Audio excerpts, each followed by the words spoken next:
Grüezi and welcome to our session on family businesses. Are family businesses role models for long-term thinking and intergenerational equity? My name is Noe van Messel and I am part of the 52nd International Students Committee.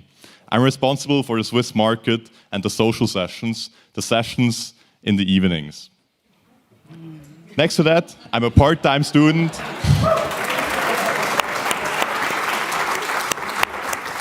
Yeah. Next to that, I'm a part-time student at the University of St. Gallen and a professional athlete in Swiss wrestling, the Swiss national fighting sports. Wow. During our following session, we will discuss how the values and principles of family businesses could be the solution for effective collaboration, equitable opportunities across generations, etc.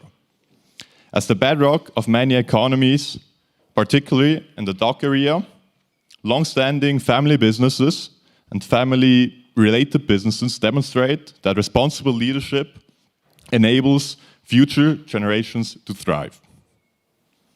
The values and principles of many family businesses may offer vital lessons for our new generational contract in business. The foundation of the Swiss economies is the many SMEs and mid-sized companies, many of which are long-standing family businesses. A lot of family business words here. Among them are many hidden champions and global leaders, but also small companies that support the economy. I grew up knowing that our prosperity in Switzerland depends on exactly these companies. That's why I myself value those little small companies in every little village and the little farmers, which are also family businesses too. I'm now looking forward to the discussion that is about to follow, and I'm honored to present to you Miss Eunice Zehnder-Lai. She's board member of Julius, DKSH, and vice chairman of Geberit. She'll be moderating the following session. And from now on, I want to give over to you, Ms. Zehnder-Lai. Thank you.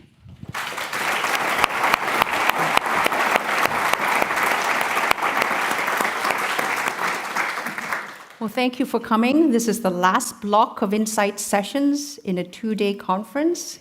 Fully aware that you had 9 other options to choose from and you decided to come here. So thank you very much.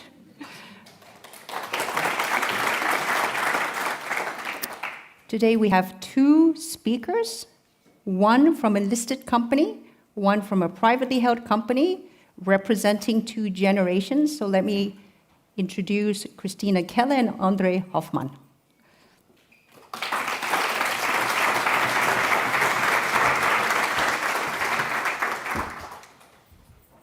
Thank you. Thank you. So André Hoffmann probably doesn't require much introduction for many of you in the room. André is vice chairman of Roche, the 4th generation of the family that holds 70% or more, 72.6, I think we said, exactly. Of the voting shares of Roche. In addition to Roche, André is a philanthropist engaged in a lot of sustainability and environmental causes. Christina Keller from the US, I think some of you may have heard her on another panel yesterday. She is the CEO of Cascade Engineering family of companies, founded by her father, and also the president of Noble Polymers. Thank you for coming. Thank you. So one of my favorite all-time marketing taglines is from the watch company Patek Philippe. And the tagline goes, "You actually never own a Patek Philippe. You're merely looking after it for the next generation." And to me, that mindset embodies what a lot of family businesses stand for. You are the steward of an organ that you hope will last for many generations. You're trying to set good foundations for your children, for their children, and hence a focus on building a sustainable organization. Let me start with you, André. What kind of heritage would you like to pass on to your next generation? Well, first of all, Eunice, thank you very much for inviting me today. It's a great pleasure to be here, although I cannot see any of you because of lights in my face. But it's a real it's wonderful the way we can attract attention by talking about family businesses. For a long time, these businesses were not considered a sort of valid ownership model because you were just born into it. You didn't go to St. Gallen, you didn't prove yourself by working hard, this dream of the difficult part of life to get to the top of the pyramid.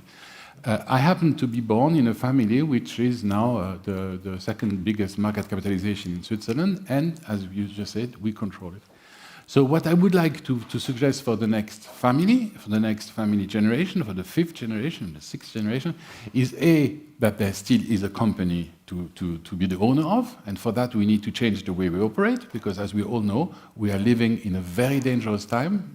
The climate change is just one of the phenomena that we're going to discuss today, but there's an awful lot of demonstration that the future looks short, and if we don't really do something, the human journey on Earth is in real danger. That's not trying to scare you or bad science fiction. It's an absolute fact. We're running out of the planet. We're hitting planetary boundaries everywhere, and that I think is a sort of vision I would like to pass on to my children for the fifth generation. In fact, that's probably not quite true because the fifth generation is already there. I mean, for the sixth generation. And then, of course, we want to remember why we are in business. We're not in business to make money. We're in business to serve our purpose. And at Roche, our purpose, simply enunciated, is doing today what the patient needs next. So we go from today to the future, and we do it together. And I think that's very important that our business is not owned by my family. Our business is owned by the people we serve, by the stakeholders. Now, don't say that to financial analysts, they might not like that message, but it is true. If we just manage it for short-term profit maximization, like the rest of the stock exchange, we are in trouble. So I hope my children will be able to understand the nuance between these two statements. Thank you. And Christina, along those lines, you have converted your company into a B Corp, triple bottom line. Could you tell us more about that? Yeah, similarly, my father, when he started our organization 50 years ago, had a vision of how can we make a positive impact on the environment and society, more so than just being a single bottom line organization. And so he's been at this for 50 years, and that really is what attracted me back to be a part of that vision of how can we practice capitalism differently? How can we look at the triple bottom line? For us, that's people, planet, and profit. And you can't outpace your community, you can't outpace your environment, you can't outpace our planet for any long period of time. And so when you sit back and look for the long term, you naturally look at some of the triple bottom line elements. And we actually think that they're reinforcing. I think there's a feeling sometimes of, okay, I make money unscrupulously and then I give money away, and there's this divide. And really, if you can make money in a way that is enhancing people's lives, our communities, other things, we can practice that differently. And so that's part of the triple bottom line. Realistically, the B Corporation was just an evolution in our journey. We talk about continuous improvement, and so these visions, these values have always been a part of our founding fabric, but it's becoming harder and harder to have the conversation from a transparent and non-greenwashing way. To say that we do circular economy, to say that we employ people from poverty, we can say these words, but how do you see the facts and the metrics and the data behind it? So we became a B certified corporation, both for being a part of that community and helping to cultivate other organizations that want to be triple bottom line organizations, but also to help with the transparency. We publish a triple bottom line report every year, and it talks about the sustainable development goals and our B status, et cetera, but it's able to have a set of metrics that you have that are applicable across the board, across different industries, so you can start as a consumer or an investor to start understanding the difference between different organizations from a transparent perspective. Now, both of you talked about elements that would echo ESG. And I think in general, the perception is family businesses are very good with the S, the social part. You take care of your people. Very strong culture, your values and principles are very clear. You work maybe on partnership with your stakeholders. Also very strong on the environment. So I think for environment, most companies realize they have to do something. They just don't know how to do it within their short-term target constraints. The third element is G, governance. And there is a little bit more debatable. It may not apply to your companies, but I think the general perception is, how do you balance family interest versus the company's interest? Sometimes family shareholders may want something different than what is good for the company. André, how do you think about balancing these two? Well, first of all, I'd just like to say a comment about what Christina just said. You can see how nice it is to be a private company. You know, if you're not in a stock exchange, you can do all sorts of things that we would have great difficulties explaining to our outside shareholders.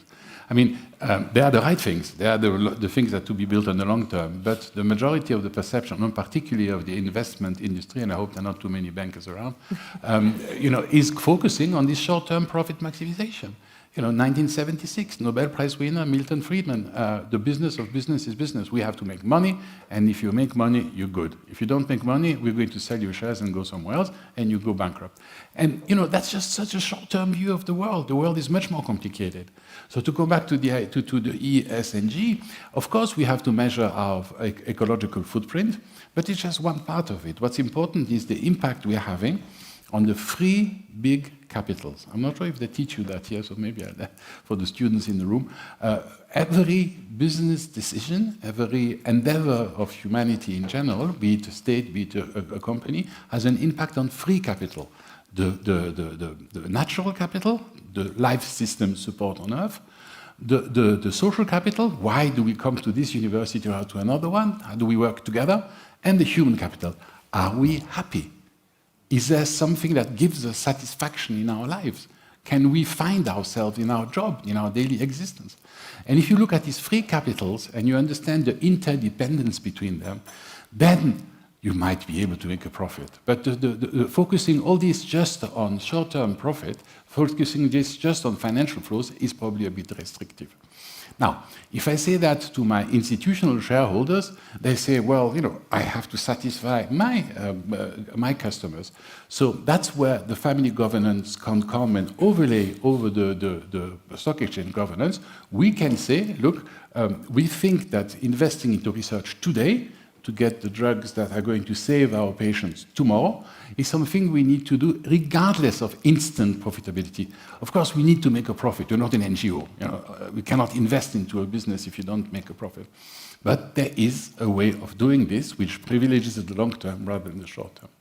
Now, if I look at the other capital, you were talking about the social. Yes, it is important for us that our collaborators, our colleagues, everybody who works with us is happy. I don't want to recruit somebody who comes for the salary and for the retirement benefits. I'd like to have somebody to come to us because together we're going to do something for the patients. So we're not taking, we are co-creating. And I think that's a very important element. And that's the best thing you can do for employees. If you start talking just about negotiation, about long-term contracts, about retirement benefits, yes, of course it's important, but it's not what really motivates people. What really motivates people is being together. I mean, okay, I'll say it, please don't quote me. It's love. You need to love your employee and they need to love you. And if you don't have something that creates that the space of exchange, of openness, of frankness, of trust, then you're not going to go any further. And I mean, you are going to go further for a short period of time. That's more what I want to say. So that's we talked about the E, we talked about the S, and now we just talked about the G. So maybe I'll shut up and we go to the next question. No, but I agree with you because I think studies have shown that at least among listed companies, the ones with an anchor family shareholder has year over year proven to overperform the ones without a family shareholding. So I guess that's testament to your point that ESG is not an end in itself, is a means to an end. If you do good in the E and the S and the G, the profits will come. But back to your question. how do we balance, or how do you balance the interest of the company versus the family when they're not aligned? So obviously we have to talk about the specifics of the company. We have 72% of the voting rights, but there are two types of paper on the stock exchange. The one that's really traded is a non-voting rights certificate, dividend certificate, gives access to dividend but not to vote. And of course we cannot manage the company just if we were as private as you are. So there's an issue there. So we have sort of introduced a free principle. Principle one is what's good for the company is good for the family, not the opposite. Yeah? So don't buy yourself a company jet. Don't. It's not what you get as an interest. It's the company. So first the company, and you understand that there are 100,000 employees in the company, and there are at the moment 12 family members. I mean, it would be a very great distinction. The second one, which I think is equally important, is telling people in general that are in the lucky situation in which I am to have the possibility of representing shares at the AGM. It's an opportunity. It's not an obligation. You don't need to carry that on your shoulder. It's not a burden that you have. It's a fantastic opportunity. I was elected to the board of our company at the age of 42. 42. And it's been an incredible privilege to be able to do something with this company, which since then has quadrupled its market capitalization. Of course, that's nothing to do with me, but it's a nice statistic, so I quote it. And the third one is just two values that you need to really have if you want to be a long-term shareholder. Humility. You don't know everything. You have to think about it. You have to listen. And courage. If you're unhappy with something, stand up and say it. And when you are in a company of that size, and you are just a small group of shareholders who do not really work every day in the business, because most of my family is not represented at the board, I represent them. Well, you still have to have the courage to say to all these big honchos who have all been to St. Gallen or to a business school, you have to tell them, look, no, this is about people. And we understand people. And people have to be happy if you want them to perform. So certain things you just shouldn't do. So it's about values. Just for the benefit of us, Yeah. How many of you in this room are associated with a family business? Either you are a shareholder or you work for a family business as an employee. Wow. Okay. So you know all these things. I don't. We can skip the rest. So, Christina, for you and your family members, you basically wear three hats. You would wear the hat of a shareholder. Some of the family members are probably on the board, and some are in management. How do you balance that? It's been an interesting journey, and to add to the complexity, we have many family businesses in West Michigan, Amway, Steelcase, Miller Knoll, lots of other ones that have gone either public or have stayed private. And in our family, we actually have three businesses. So Cascade is the one I am the CEO of, but I'm second generation there. But we also have Paragon Dye and Engineering, where I'm third generation, and Grand Rapids Label, where our generation would be fourth or fifth generation relative to that one. And so I've been able to see kind of the difference in life cycles as well. So when Cascade was simply my father's company, there was a lot more of kind of risk it all of let's keep pushing it in, grow it, continue to move it forward. And I think as he had children and as we got involved in the business, there was a little bit more of a pulling back of maybe a little bit of a lower risk profile, a recognition that this is, everybody kind of coming together and listening to different views. And I think what's really important that my father has been very intentional with us about is that stewardship mindset, and that mindset that this is for the benefit of the community and the benefit of the environment, not for the benefit personally of the family. And I think that having seen the different models, probably the most challenging one is the one where it's fourth or fifth generation, because you've gotten a little bit further away from the founder's vision, from the passion and the vision, and you only need one person loudly stating that they want their piece of that illiquid asset to be able to kind of change some of the conversations. And so I think having strong structures in place so that you protect the organization a bit more. So having a family council, having a family office, having a clear family voice, so that when it comes to the board, it's coming from one a voice rather than multitude. And I think that's a little bit harder when you have a smaller group and you have some people that are overlapping on the board or overlapping on the management, because you have to. We sometimes even say, "I'm wearing my shareholder hat," or "I'm wearing my CEO hat" when we're having the conversations, because you do hold different pieces of that hierarchy in that puzzle. It's very interesting because you bring up the topic of ownership, right? So it seems like being part of a family business is a privilege, but at the same time, it could be being stuck with an illiquid asset that may not even pay dividends. So how do you handle situations like that? Yeah, it's a little bit different, because I guess having a portion of your organization available on the stock exchange would be quite convenient to be able to have some liquidity in that piece. But having everything in the organization, you end up paying a lot of taxes, and you may or may not see anything from that. So it's a more of a long-term picture, a long-term perspective, and I think it's really trying to balance the different voices that you have at any given moment, and I think for us, that's part of the power of being a triple bottom line organization, is that you can have conversations where people are coming out of themselves, so it's not just single bottom line, because that would end with a conversation of liquidity. But if you say this is for, we have hired hundreds of people, returning citizens. We have, in the United States, it's kind of a uniquely United States problem. We have 70 to 100 million people that have criminal records. At any given time, there are 2.2 million people behind bars.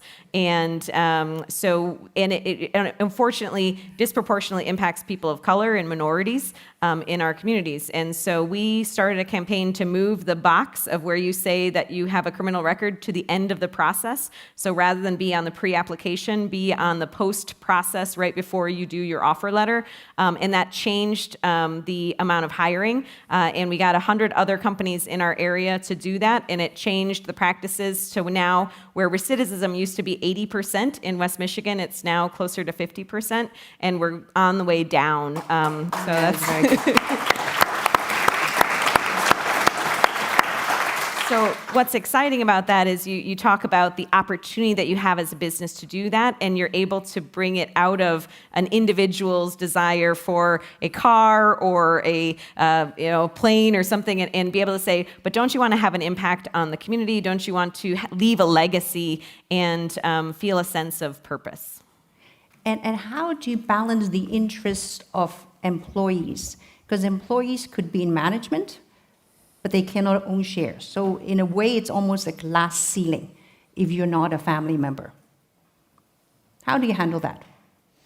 I think that it's a challenge, and I think that we've focused a lot on the operator up, so A-level operator, B-level operator, C-level, and then progressing. We've helped people start their own businesses. So there's actually a lady on first shift who was doing cookies for all of our events, and now she owns her own bakery. We have a gentleman who was incarcerated until he was in his 30s, and he started on the production floor and worked his way up to plant manager, and is now at GE Aviation, and he is their lean manager. And so I think about it as, they may not be able to rise to owner within our organization, but they can have an ownership mindset, and maybe they can graduate to something else on their journey.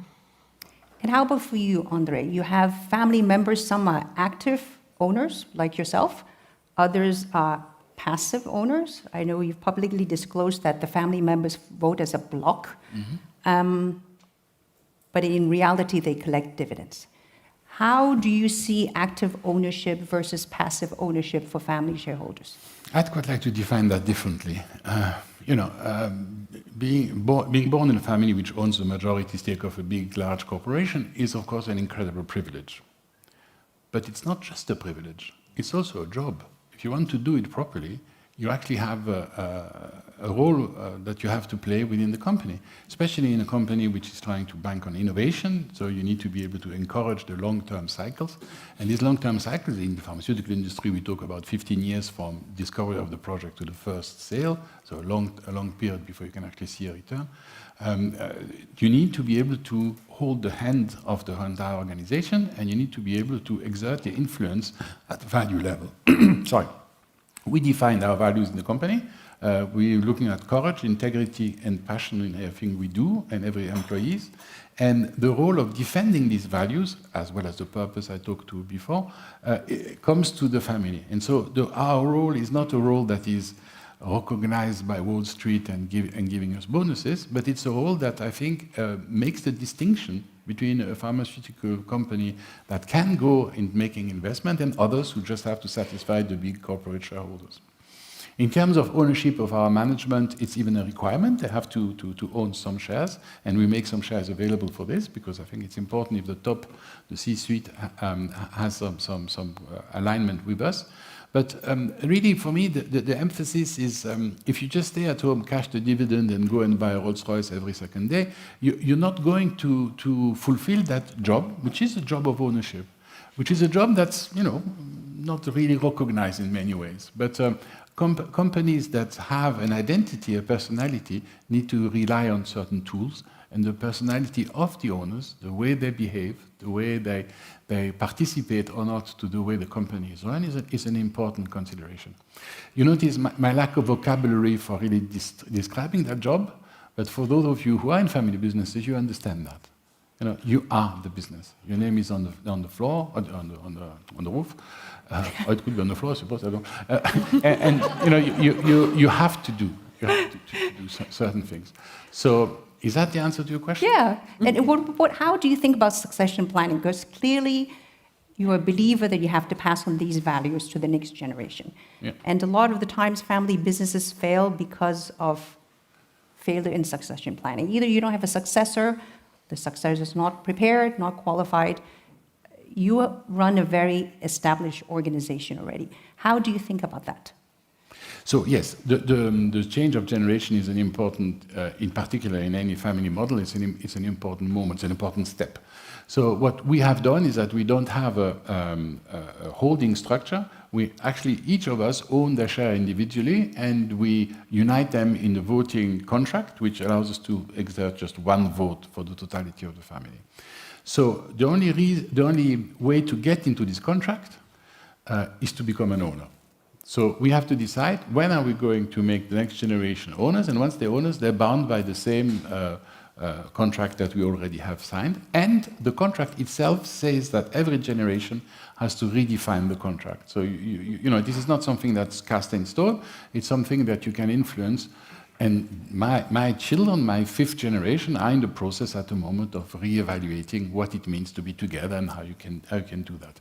We are fantastically lucky that there's only 9 people in the next generation. Now, for the fifth generation of a company that employs 100,000 people, it's quite extraordinary. I mean, it's something that's unique. But yes, the solution is not a solution with a recipe. It's not like call inheritance and you get a reply. It's a question of everyday life. You speak, you talk. You meet and you exchange as often as possible so that the values are shared. So far, I'm touching wood, it's been working rather well. The generations that I talk to seem to be reasonably happy with what responsibility they have coming their way. And I do not foresee a big crisis when we move on entirely to the fifth generation, i.e. when I'll pass on. But there's no recipe. It's very much idiosyncratic. Everybody does it his own way. I think that's very important. And Christina, how did it work for you? You basically took over recently. What criteria did you use to choose to join the family? Mm-hmm. We had a family business. We actually had an outside consultant that helped us through as we started to look at the generational transition. One of the recommendations was working outside of the organization for 5 years before entering the organization and following promotion paths similar to other employees. I think one of the hard things as a fully family-owned organization is you as shareholders determine the board, who determines the CEO, and how do you make that an objective process. So I started at the organization in 2009, and I was working on the production floor. I worked in different areas of program management. I actually had a brother-in-law who was also at the organization who was very aspirational for the CEO role and made that known very much. And he is no longer at the organization. But I think it was very interesting how we were able to kind of navigate the process. And, I think at the end of the day, I will be an owner as whether I am involved in the company or not. And so trying to establish parameters or boundaries of how and when to engage, I think outside time is very helpful to get perspective. And as you mentioned, there's no specific recipe. I think it's whatever works for the individual family. I think that's one of the difficult things which want to study family businesses. There is no simple recipe. The return these businesses make to society are not just dividends, and the impact is just much bigger. Impact on the social, on the human, and on the natural system. You notice triple bottom, triple capitals. We're right into this. I mean. Sorry, I interrupted. No, I mean, statistics have shown that a lot of family businesses do not make it to the third generation, or they fail at the third generation. So, Christina, you're in the second generation. Mm-hmm. How? Is the tea up?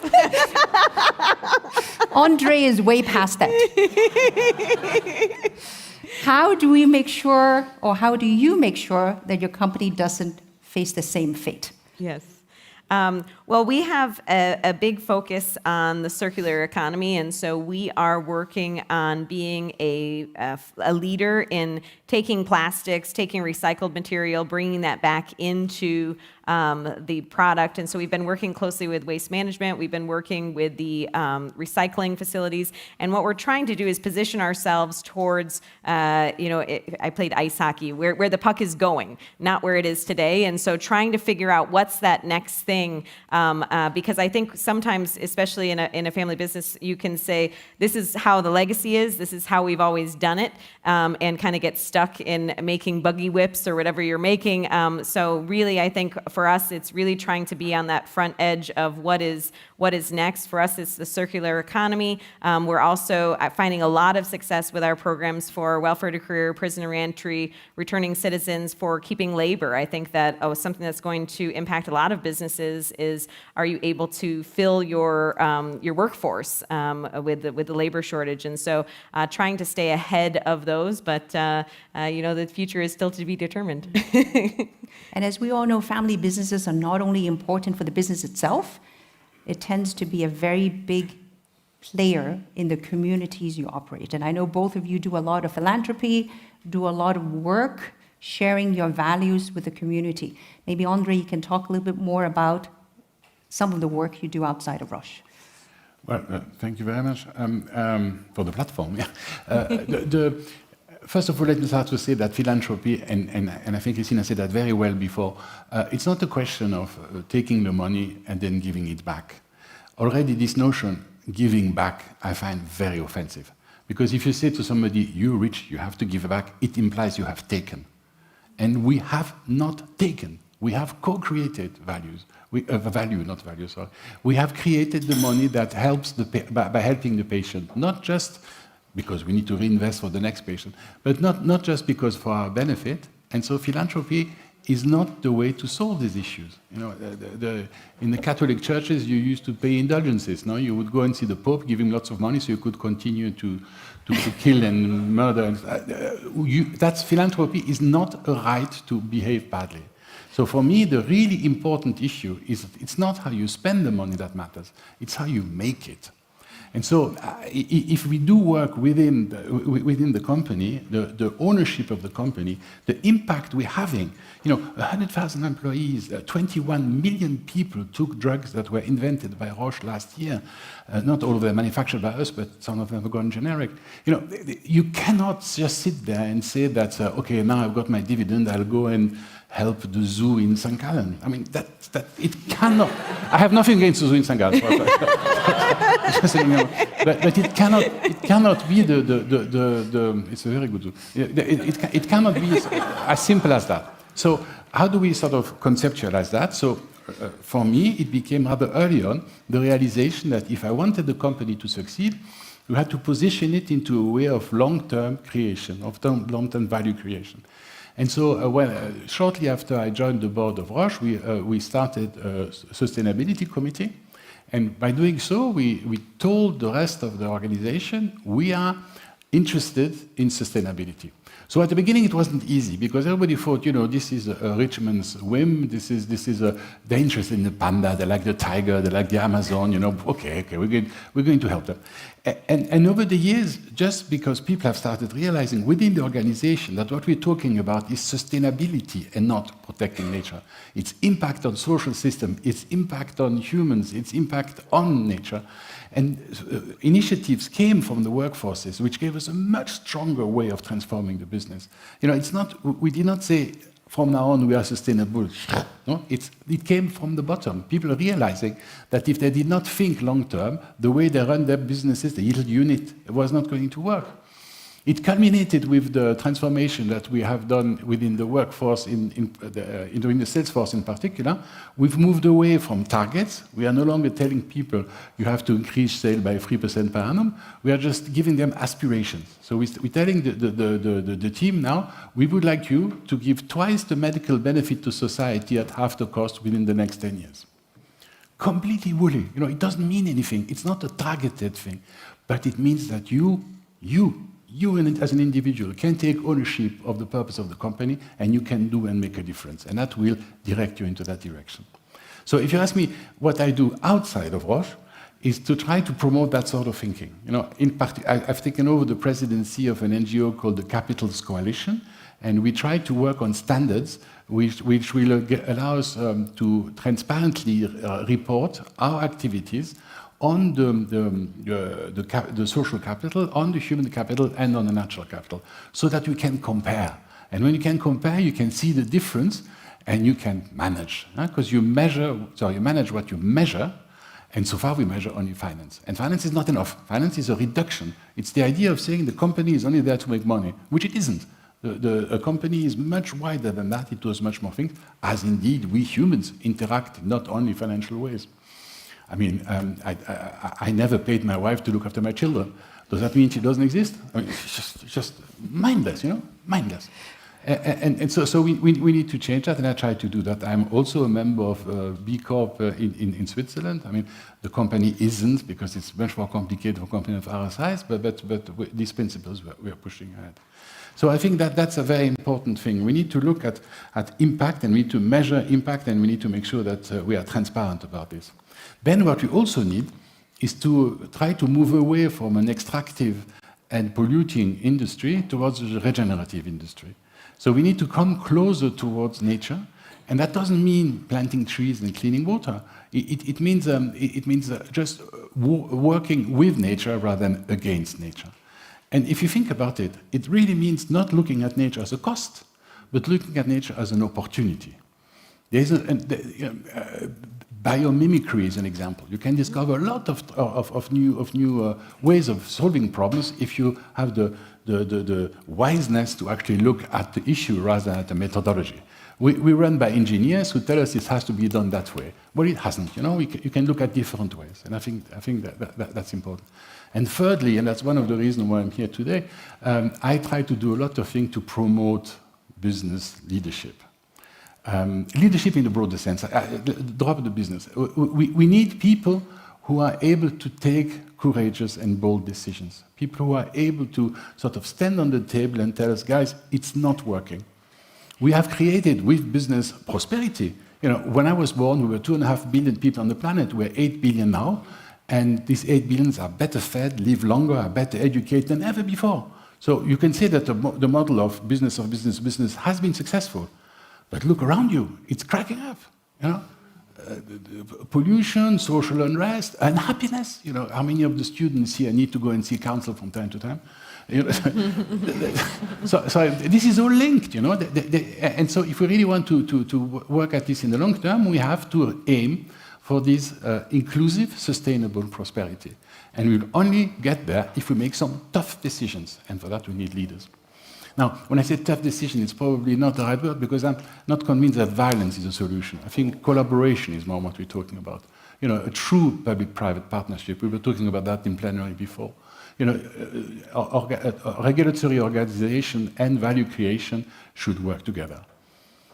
You know, after having been to school here and being a completely non-reconstructive neoliberal capitalist, the idea that the market does not solve everything is difficult for me to admit, but it does not solve everything. Okay? If you have a problem, don't expect the market to solve it. It won't. Might even amplify it. Sorry. Thank you very much. I've been under clear orders to leave at least 20 minutes for audience Q&A. I have more questions for you later, but I already see hands coming up. I don't know whether you could be getting a mic. I think so. Yes. If you could state your name, and then the question will be... Okay, my name is David Ong. I'm from Singapore. My in-law and myself, we set up a trust for my new generation. I think the wealth can last for 10 generations. But our challenge is, how about family legacy education? Because the third and fourth generation could be a drug taker, AIDS carrier, or broken family. So this is, I would like to ask you and two of you, and what is your family legacy policy, and how could you assure that this family wisdom can pass it down? This is our challenge. We cannot rely on the university, like UBS University, or this so-called the university family business, because they do not understand our kids. Okay, so like based on your experience, how could you pass it down in an effective way? Yeah, thanks. Good question. You go first. Well, I think even in the question, there's a little bit of we know the answer, and we need to give that answer to our children. And I think what I've heard at this conference is that we need to think like our children and our grandchildren, and what do they want us to be doing in order to get to that future state. I think really the humility and the trust of saying, it's never going to be airtight. You know, there's going to be an opportunity for someone in the third or fourth generation to go a different route, and maybe that's a regenerative route, and doing the best we can to instill the values, I think is the best solution, rather than trying to ensure that there are walls around it. That would just be my perspective. Yeah, and I would really concur to that. I mean, first it starts by defining what your family values are. You know, do have the exercise of putting down a piece of paper. What do we stand for? What's our purpose? Why are we here? Why are we the legitimate owner of the business? Why do we can we deserve the right to own it? I think these are all very important questions. They're theoretical, of course, because they're not going to change something, but they will help you to crystallize your mind. And once, it's any trip. When you travel and you open a map, it's important to know where you're going. If you just go like this, you will not go anywhere. So defining what these values are and how you want to pass them on to the next generation is the first step. The second one is to make sure that you can listen to everybody to see if they find themselves in these values. Because as I said before, it's an opportunity. It's not an obligation. If it becomes an obligation, you get, if you bury a piece of dynamite, it has much more explosive power than if you leave it on the floor. And you have to be a little bit careful with that. So I would say it's a question of talking. And if UBS Academy does not understand that, then you're not in the right place. Come to St. Gallen. No?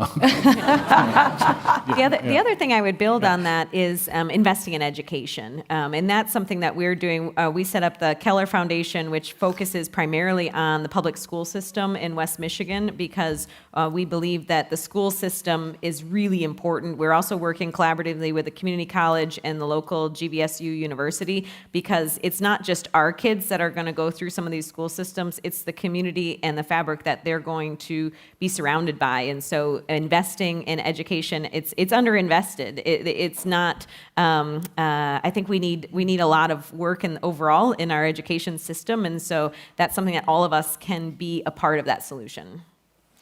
Can I make a commercial? If it's very short. My wife and I started an institute at INSEAD, another business school, called the Global Institute for Business and Society. And what we're trying to do is to introduce sustainability within the school. We do research, we do teaching, we do convening, and we try to walk the talk. So the school does not give you plastic bottles anymore. I mean, that's okay. But there is a work stream which is looking at family businesses. How can we give them a long-term raison d'être? Yes, they are in Singapore, absolutely. Wonderful. Great. Sorry, that was my commercial. That's okay. Very short. The question from the back. Hello, my name is JJ. I have a European multinational background. The bad news for André is I am a Cascade alumni. The half good news is I was an investment banker until 30 years ago, and the good news is I am a St. Gallen Symposium alumni as well. My question is about transparency. We talked about a G, which apparently was the question we are not so sure about, or which needs to have more attention.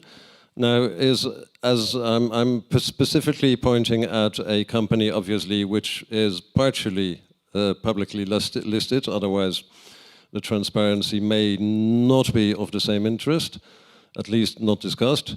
Do you gain, the question really is, the precise question, do you gain in value by being more transparent, or is it not a case? Because I have debated these questions and the answer is not as clear as you would think. Thank you.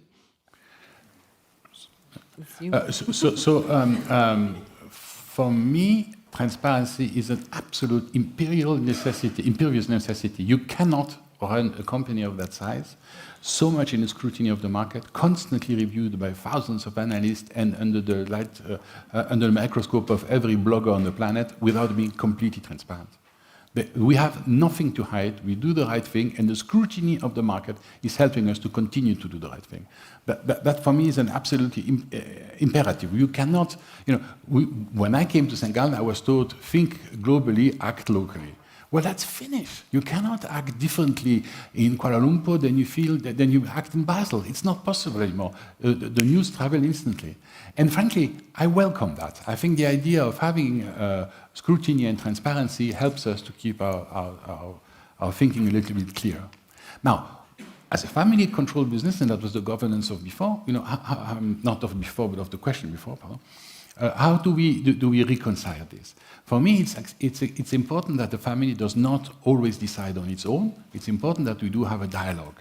And we constructed this triangular model where we have at the top the board, and the board is presided by the chair, and the chair represents the board.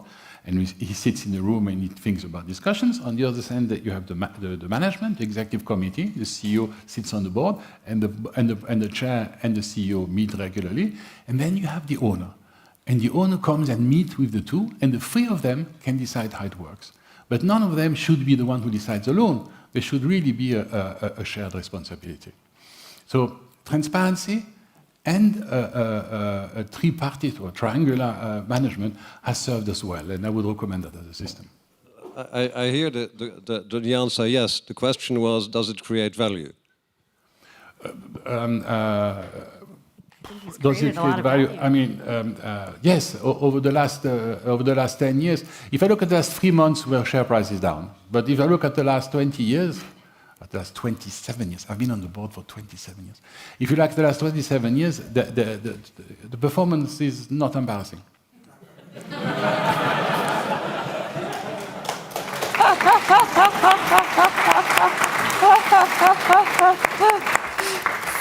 Question in the front here.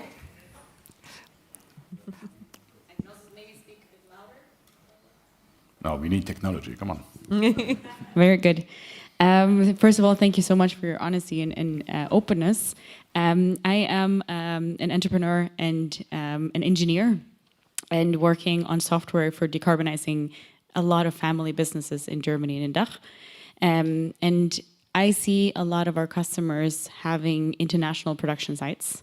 I'm not sure how much that applies to you both, but I'm curious to hear how you see this think globally, act locally, while also being a family business and biased towards the family and their local communities, and how you bind in the voices and the local communities of your new locations and new production sites when your businesses become more and more international, or even just in different states and different cultures.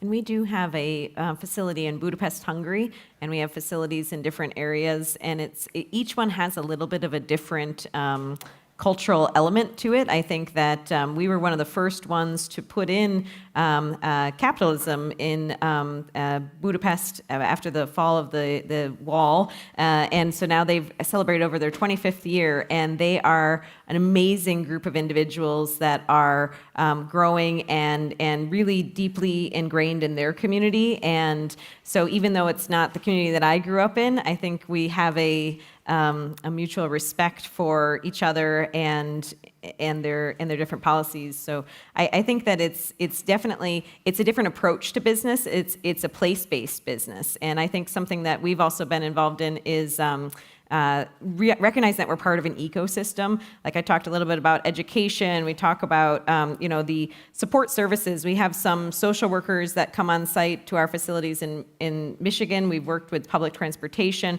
We're looking at kind of the whole life cycle, and we do that similarly in Budapest. They have they're right in it, placed in a community, and so people can actually walk to work. And there's a lot of different ways that they've done part-time scheduling so that women can take care of the children, but also come into the office in different areas of being flexible. And so I think it's starting with a mindset of community place-based, but it doesn't have to be just the place that you're headquartered.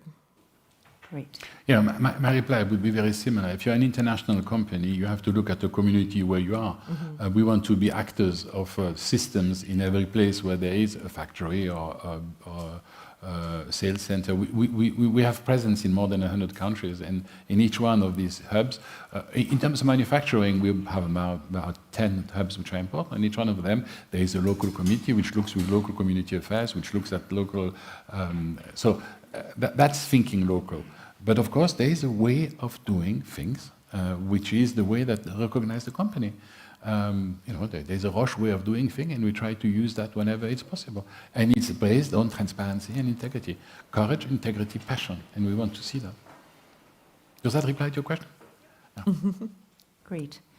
All the way in the back. I'd be interested to know whether you had aha, eureka moments. Sorry, I'll start again. I'd be interested in whether you had aha moments or eureka moments in your life, André, when you went from a undeconstructed capitalist, free market liberalist, as you call yourself, and maybe Christina, when you decided to go into the circular economy vision that you're pursuing now. What do you remember those moments? Were there moments, or how did you change as a leader in your personal outlook?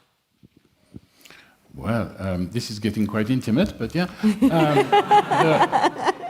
There are two moments I remember which were quite a shock to our family and to me personally.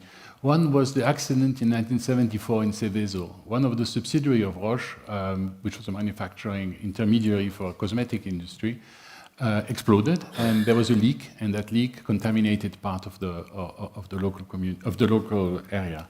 There were no deaths, but there was a lot of very unpleasant poisoning due to dioxins, which emitted at a reaction step.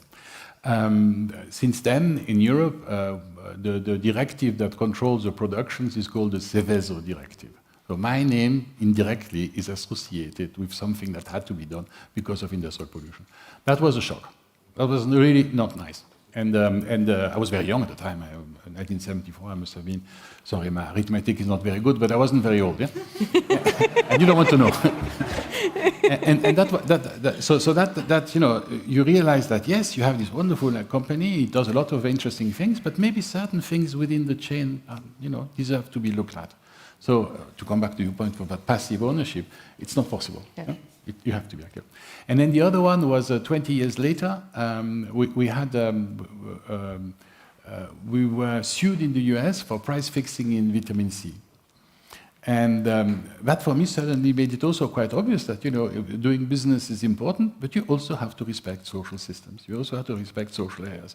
Not in Switzerland, but in Europe in general, managing supply and demand is not seen as being particularly cumbersome. In the US, it's a crime. Yeah? You're defrauding the consumer if you're not competing for the best possible price. And we talked to other people, unbeknown to the management, and everybody went to jail. And again, my name was associated to something which is very unpleasant. And these two things were aha moments, but of a negative sort. Then there are also aha moments on a positive sort. You know, suddenly you realize that the CO2 emission in our factory in Mannheim has gone down by 80%. Suddenly you realize that since the beginning of the Sustainability Committee, our CO2 emission per employees have gone down 60%. You know, there are moments of when you mobilize people's energy within the organization and you can show the aim, the target, the fact that we are looking at a sustainable, inclusive prosperity, that helps to move ahead. And that for me was a realization. You cannot be right against, you have to be right with and for. And that's pretty, yeah.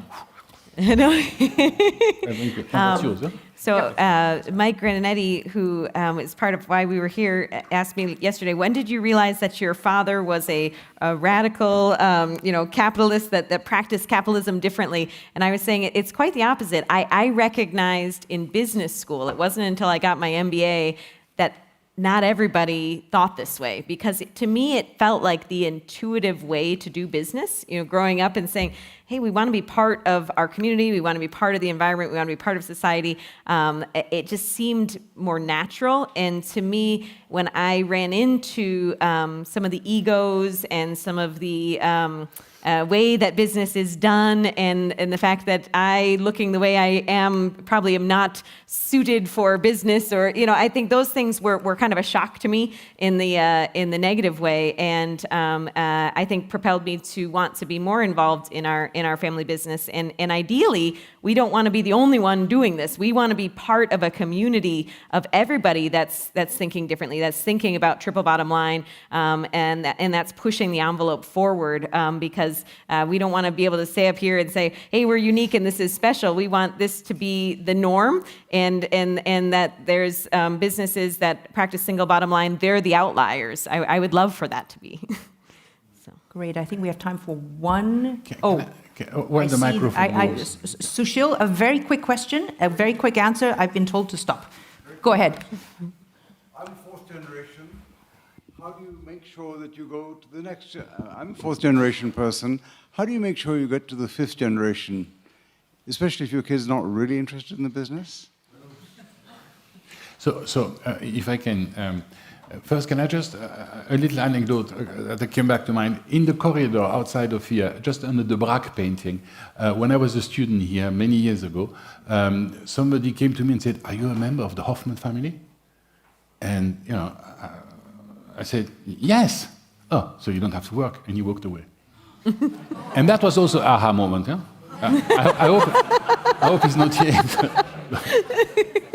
But the fact that you asked a question means that you are focusing on one event.